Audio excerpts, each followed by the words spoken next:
I know what you're thinking from the title. A creative Ubisoft game is pretty much an oxymoron, a contradictory statement. For quite some time now, Ubisoft games haven't necessarily been bad, but they are definitely bland. They don't push the boundaries of their IPs into new territory, which has led to overall stagnation. I personally have not been excited for a new Ubisoft game in many years. It especially doesn't help when reviews for their newer games are titled, "You've already played this before." It wasn't always this way, however. 10 to 15 years ago, Ubisoft was pumping out fresh ideas that were fun to play, and these ideas are what made the company grow so big in the first place. Today, I want to talk about one particular Ubisoft game from this era that I think was head and shoulders above the rest when it comes to creativity and passion. And I think it's one many won't expect or possibly even have played.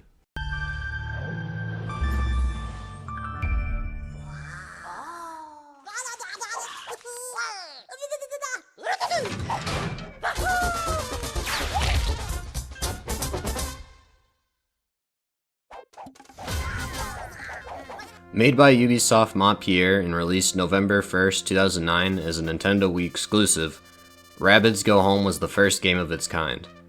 The Rabbids were originally a controversial addition to the Rayman universe, which had been previously known for and beloved as a 2D platformer. The series switched genres to become party games, and it was an interesting decision to say the least. But after 3 consecutive Rayman Raving Rabbids games, Ubisoft Montpellier decided to shake up this formula for something completely different. For starters, the Rabbids would have their own adventure, independent from Rayman. Secondly, this game would ditch the minigames and be a standard level-based campaign. And thirdly, there would be an overarching plot that ties the levels together. The plot for this game is simple, but it does its job of creating compelling motivation. The Rabbids live in a landfill and sleep on top of street lamps. The 2 protagonist Rabbids you control all game can't find any lamps to sleep on, since they're all occupied. However, they see the moon and it answers all their problems because they think it's a giant lamp that needs a pathway built up to reach it. There are tons of items in the junkyard that can be used to build a big enough pile to reach this giant lamp in the sky. All the other Rabbids are psychically aware of this plan and are 100% on board to help out and see it through. The first thing that jumps out to me as unique and creative from any other game in the Ubisoft library is this game's tone. This game is very high energy and comedic, which is set by its music and writing. The music for this game was performed by a Romanian band, and I find this music so unique from any other game I've ever played before or after. It has this captivating energy that always leaves you smiling. It fits the frantic shenanigans of the Rabbids perfectly, and it cranks up the intensity of any scene to 11.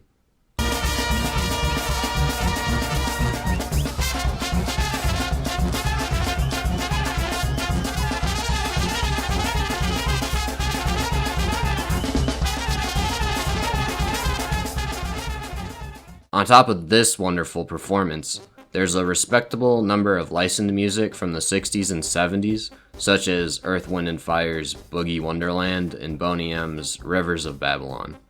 These licensed tracks do a great job at juxtaposing the chaos, so the game doesn't become too overbearing. Also, a detail about the music I really enjoy is that most music is played in the game world. The licensed music is played from loudspeakers, radios, or elevators, and the OST is often played by Rabbids in the background. This choice and game direction makes the game world feel more alive and immersive, just like how passionate this little guy is. As for the writing, almost every line is written for a laugh. Humor with a game like this is very delicate because creatures like the Rabbids tend to become obnoxious and irritating quick. In the previous party games, Rayman was the straight man for the Rabbids' antics, but I don't think he was able to balance the scales that kept the Rabbids in check because he is a pretty whimsical character in his own right. I mean, the dude has no limbs and spins his ears like a helicopter to hover. This time around, many design aspects were implemented to make the Rabbids as palatable as possible. The first aspect is how the in-game world reacts to the events of the Rabbids. This time, the Rabbids are put against the most boring, straight-faced individuals you could think of, which was by design. They are constantly commenting about the commotion. Since there's no quirkiness to anybody's personality, some of the dialogue ends up being a little too real. Today's words of wisdom. Work more to earn more. Then you can spend more. The cost of repairing any damaged safety equipment will be deducted from your pay. No drowning allowed when the lifeguard's on duty. All breaks lasting longer than 1 minute, 30 seconds are counterproductive. On-the-job accidents are bad for productivity. Now I'm gonna get fired from an unpaid intern. Your pay is thanks enough. This is the key component that makes this game genuinely hilarious. The game's best jokes rarely come from the Rabbids being flat out obnoxious. Rather, it derives from the satire of American work and consumer culture. Topics such as working at a company that does not respect its employees, and being told to spend money on stuff we don't need to buy but should anyway. Hell, you could argue this isn't even satire, rather a direct commentary on these cultures, because we see this type of behavior everywhere, just in the game industry alone. This game mocks the very thing Ubisoft is now, which honestly only makes this game funnier, but just a little sad as well. On top of these short quips, there's also a bunch of gags that take place over the course of certain levels, and some even span over the course of multiple levels. For example, one level takes place in an underground government facility, and a woman on the intercom keeps telling you to get lost, with her patience slowly draining throughout the level. We kindly request that you evacuate this area, or else. This zone is strictly reserved for anyone but you. Evacuate the premises now. Top secret! Top secret! That seems simple enough, no? I really feel like I'm talking to myself sometimes. Hey! Is there anyone out there actually listening to me? A few levels involve stealing the same terminally ill man in a bubble bed who fell in love with his nurse.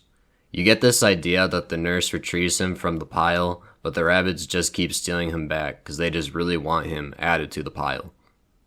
The last level that includes them starts with you crashing their wedding. These longer payoffs help the game reach its goal of having levels feel like one connected journey and not feel like a random cartoon episode of the week. Also, I didn't know where else to put this, but I wanted to mention that there are more than a couple instances where you just casually kill people and it's completely brushed off. And it's morbid stuff, like knocking them down an elevator shaft or off a plane. All day long. Keep those fanny slippers on. The other avenue for humor comes from how you, the player, get to interact with the Rabbids. The Wii's motion controls are often criticized for being superfluous because many games will have an action tied to shaking the Wii Remote that would have been better off being a standard button press. Swinging Link's sword in Skyward Sword or jumping in the Blob are examples that come to my mind. During the Wii's lifespan, Ubisoft was talented in incorporating the Wii Remote motion controls into their games in ways that were fun. They were arguably better at Wii Remote gimmicks than Nintendo, and this game is a prime example of that. The playable Rabbids can enter your Wii Remote for customization and can be tortured to your heart's content while in there by shaking the remote violently in any direction. There are also some fun interactions that require specific button inputs. For example, when you click the directional buttons, the Rabbid will investigate the noise and stand on the B button. Pressing the B button while they're on it flings them into the remote's battery. You can also use a wire to tickle the Rabbid. These features are dumb fun, and they really show the attention to detail put into every corner of this game. Since we're on the topic of the Wii Remote's interior, and this is where customizability happens, I want to talk about that next. This game has a wide variety of tools, stickers, and sprays that can change the appearance of your Rabbids. All these get unlocked through gameplay and are used to incentivize 100% completion. You can end up making some unholy abominations, and it's impressive how creative you can get with the options available to you. Here are some photos I found online to show off what people have made. I really wanted to bring this up because Ubisoft puts a cash shop in all of their games now, so I thought it was important to show how cosmetic features used to be and still should be implemented. Unlockable in-game at no additional cost. Let's finally dive into the core gameplay of Rabbids Go Home. This game is a collectathon. You drive around in a bottomless shopping cart picking up anything not nailed down. What impresses me is how well thought out this whole operation is. The other Rabbids play roles to aid you. Collector Rabbids use their tubas to save your items, since you lose whatever's in your cart if you lose all your health.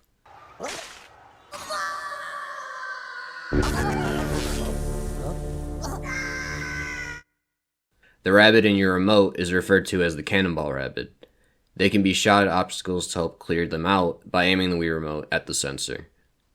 Painter Rabbids provide an in-universe explanation for yellow paint existing to help guide the player. Funnily enough, this has been a recent talking point with some games because it can be argued that yellow paint isn't immersive in those titles and takes away from the game world. Contrary to those titles, I find the paint in this game to be endearing and creative.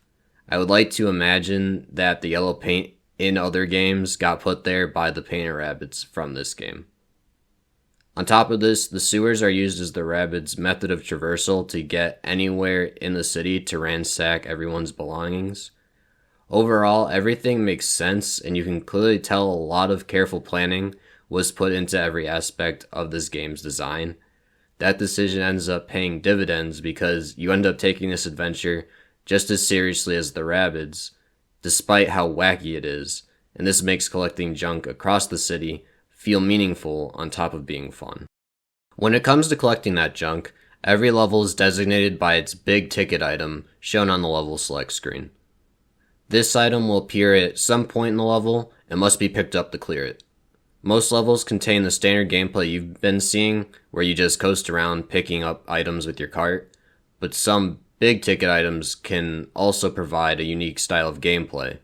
For example, there are 2 levels where the big ticket item is a jet engine, and you get it at the beginning, and you cause chaos by riding it through an airport.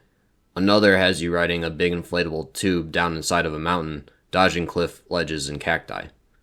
On an initial playthrough, you will have no idea what to expect from each level, which makes the gameplay very exciting. Flight 714 from Sydney will be arriving at Gate 12.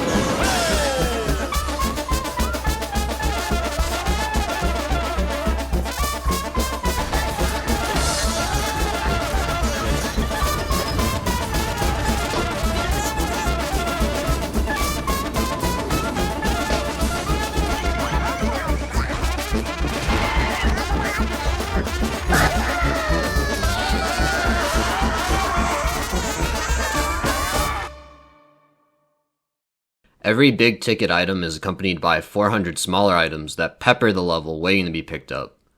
All these items have a nice white circle around them, which helps readability of moment-to-moment gameplay. It would not be fun having to guess if an object was something that could be picked up or just part of the background.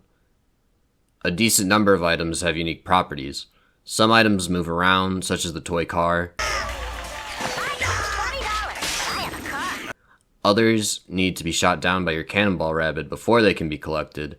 Many items have unique sound effects when picked up, or some items like food and fire extinguishers will leave stains on the floor. There are loads of little details like this that make picking up items very engaging. On top of this, many items will be hidden inside containers, such as vending machines or bushes. Shaking the Wii Remote makes the Rabbids do a shout attack that makes these objects release their contents. The most absurd use of this mechanic is with the people. Shouting at them strips them to their underwear so you can steal their clothes and their pride, leaving them naked and afraid. Yes, this is a real mechanic for an E-rated game. No way, Jose! I've got a VIP customer card. Hey,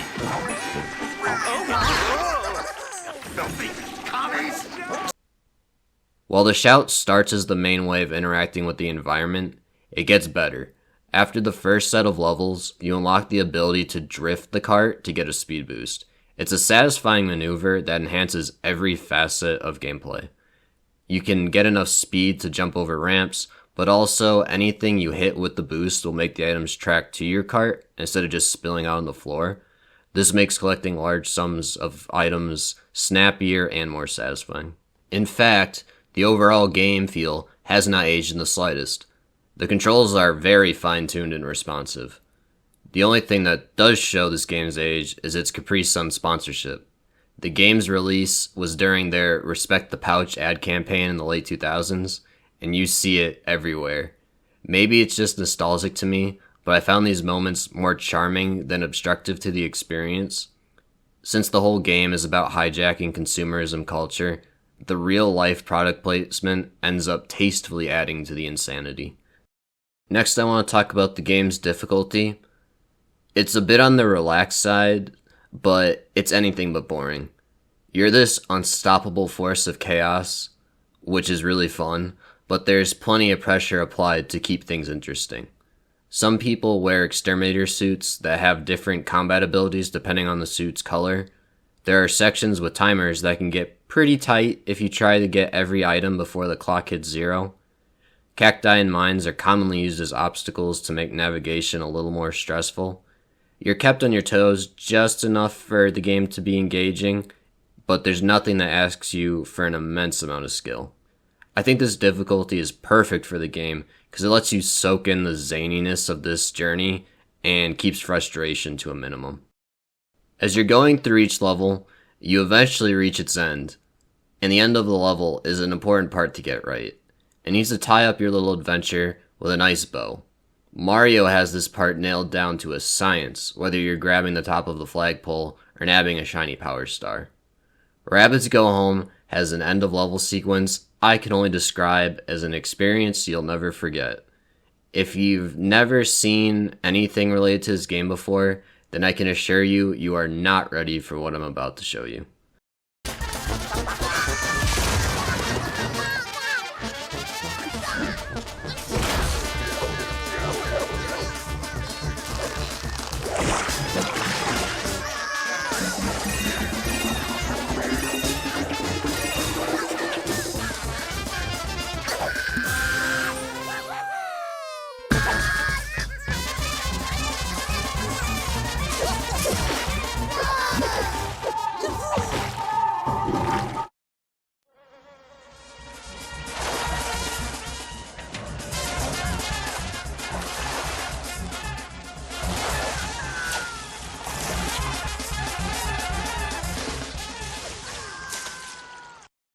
The last aspects of the game I want to cover are its pacing and progression.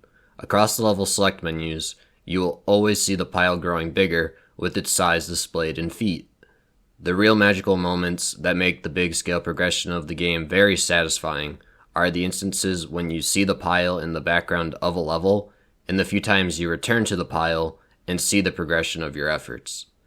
This journey would feel much less grand if these moments were absent, and I think they are the crucial components that raise this game's presentation from solid to legendary.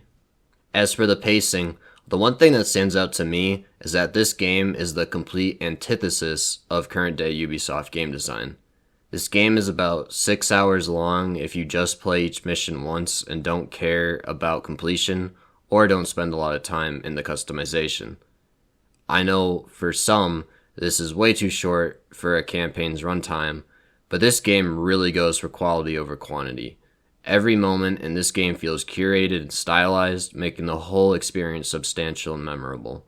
This is a stark contrast to more recent games such as Far Cry 6 and Assassin's Creed Valhalla, which stretch out their gameplay loops to unreasonable times that end up making the experience diluted and shallow. To conclude, this video's main intention is to give this relic of a game more spotlight.